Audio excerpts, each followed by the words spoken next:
Welcome to QRS tutorial using our mobile app for Apple devices called QRS Reporting. In this tutorial, we'll show you how to install the QRS Reporting app onto your Apple device, either an iPhone or iPad mini or iPad, and to show you how to check for your assignments and complete a report using the mobile app. So to install the app, you go to your App Store and click on Search and type in QRS Reporting. That's the name of our app. Hit Search. It'll pop up. It's a free app. There's no fee for it. You hit the button to download. So once the app is installed, you simply click on the Open button.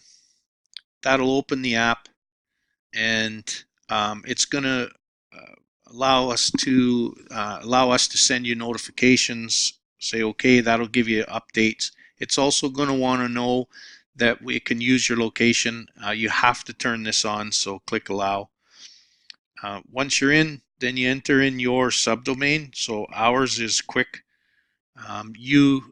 Depending on when you signed up for the software or for your manager or your admin, the company you work for, they will give you that subdomain, which is just the first letters prior to .cridithomewatch.com.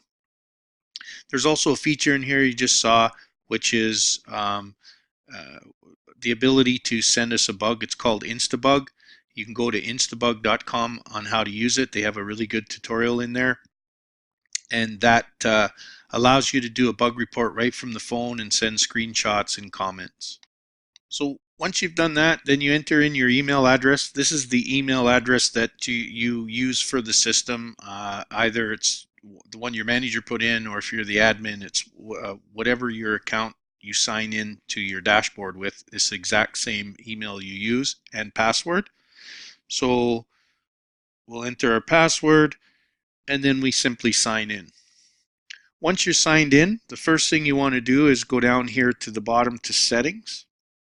And the first thing you need to do is click on refresh checklist. Now, the reason why we do that is because we're only allowed 30 seconds for an auto update when you build the app. So when you're doing right now is you're adding in all the details, CRIDs, checklists, sites to your system on your phone, so that in the event you don't have a data or Wi-Fi signal, you can draw on those checklists and pull them up conveniently without having to have a communication to the server. Now, once they're done, click OK.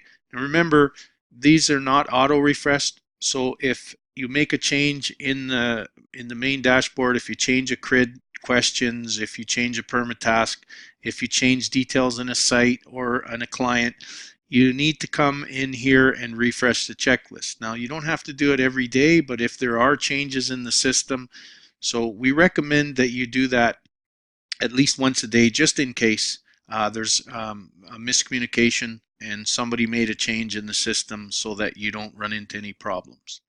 So once that's done, you have the ability here to turn off your mobile data usage for reports. So if you simply check that button off, what that's doing is that's only using your Wi-Fi. So if you want to skip using your mobile data usage for doing reports, you can simply turn that off, and this will only work with Wi-Fi. Now, that doesn't mean you can't do a report.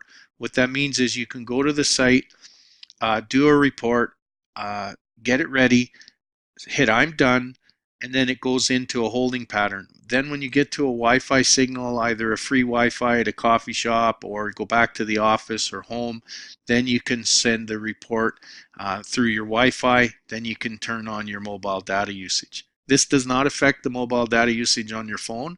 It only blocks it from the app. Next, the assignments. You can turn that off, and it will not auto-refresh your assignments. You would have to manually do that, and I'll show you in a minute how you can do that, but we'll leave that on for now. One of the features we have, and I'll explain this a little later when we go to scan a CRID card, is you can actually enter the manual number for the CRID in case the QR code is corrupted.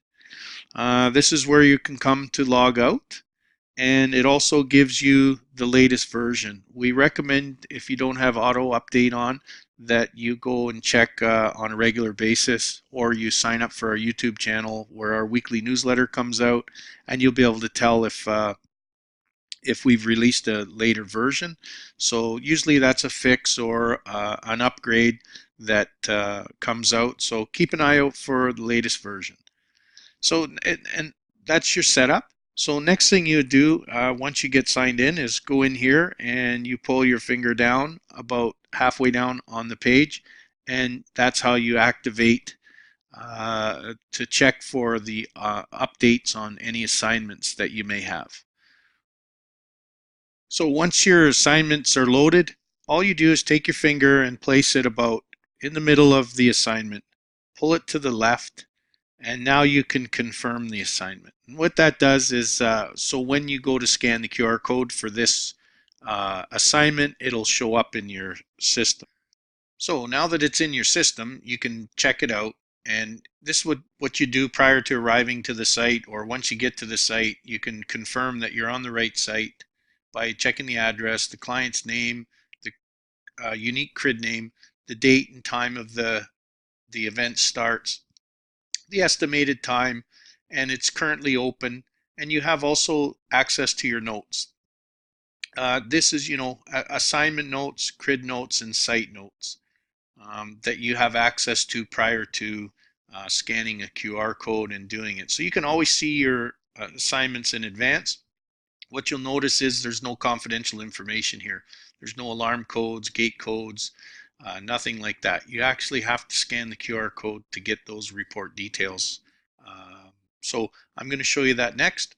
So once you've reviewed your assignment, you go to reports. You're in reports. We'll get ready now to scan a QR code.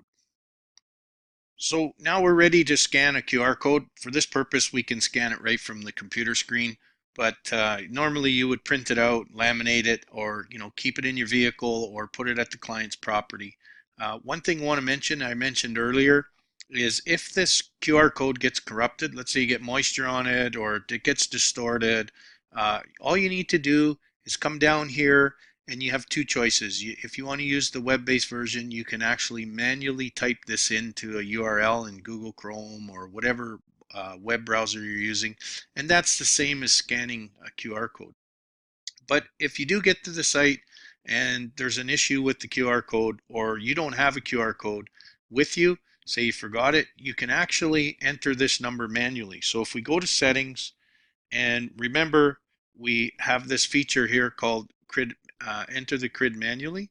So you just simply enter that CRID number and hit the send button, and that'll do the same as scanning the QR code. It's a backup feature for you if you need it.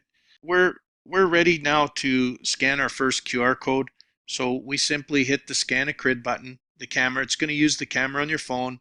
You just hold it up to it's fast. You'll hold it up to the QR code, and now what it's doing is it's checking memory.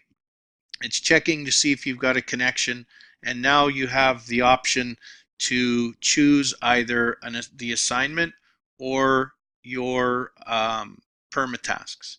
So for this purpose, we're going to choose our assignment, and it's going to open up your checklist window. So now that the window's open, you're going to see right off the bat that the timer's running. So this is recorded from the time you scan the QR code until you hit the I'm done button in the report. So the first thing you want to do is go up to report info. So you've scanned this on the outside of the property, and now you can see you have the address. Now you have access to the alarm code, the safe word, the alarm company, if there was a key box code. And again, you see your notes that were instructions that were added to the site and to the assignment notes. So this gives you that access. So now you've entered the property and it's back, and now let's do the report. So the first thing we're going to do, check and start answering the questions. So the first one will say everything's okay. The second one, exterior doors and windows checked and all okay. We're going to say no, and we're going to add a comment here. Remember, you can do this manually. So we can say found a broken window, but you also have the option to use your voice on your iPhone or any device that has that feature, depending on the age, and you click on that. Would you like us to repair that window? Question mark. So now you can do voice dictation for your explanation, um, or for your, when you explain in your comments. So it's pretty cool. You can do it by manually, or you can do it by voice. Always check your the spelling on it, because sometimes the autocorrect puts some weird things in there. So the next is, always remember, if you are prompted for a comment, comments are not optional. You have to put a comment in, but photos are always optional. We're going to add a photo, and you have a choice to take the photo or choose from the gallery, or you can manage your existing photos in the system, in the app that you've already taken previously. For this purpose, we're going to take a photo, and there we go. Now we can click on use the photo, and here the photo is attached. If I want to look at it, I can click here. We can go in and we can manage our existing photos. We can look at it, make sure the photo's okay, and go back to our report. Now remember, you don't have to take the photo in the app. You can take the photos on your phone for reference later on, and then add them to the app as you go along. Next, we're going to check the next question. Yes, everything's okay, but we're going to say no. We'll add another photo. Take a photo, we'll use it, and in here we're going to add a comment and say that found a broken chair. And next is, you'll notice we have an instruction here. This is not a question. This is something you have to do. It's a reminder, or you're asking the reporter at the site to do that. So all they have to do is acknowledge that. There's no yes, no answers. You can add comments and photo requests to these as well. So the next question is, did you run the dishwasher? We're going to say yes, but we're going to leave the next question unchecked to show you what happens if you forget a question. Now, there is in every report, there's additional comments and also additional photos. If something in your report doesn't pertain to one of your questions, you can add a general comment and also add a general photo when it's done. The reason why it says I'm done down at the bottom instead of submit is, at this point in time with the app, you're submitting it to the system. It does not go directly to the client. So I'm going to hit I'm done, and it's telling me that the report is incomplete. So if I look through the report, I see that this question is highlighted in red. That means I forgot it. Are there any leaks? I'm going to say no.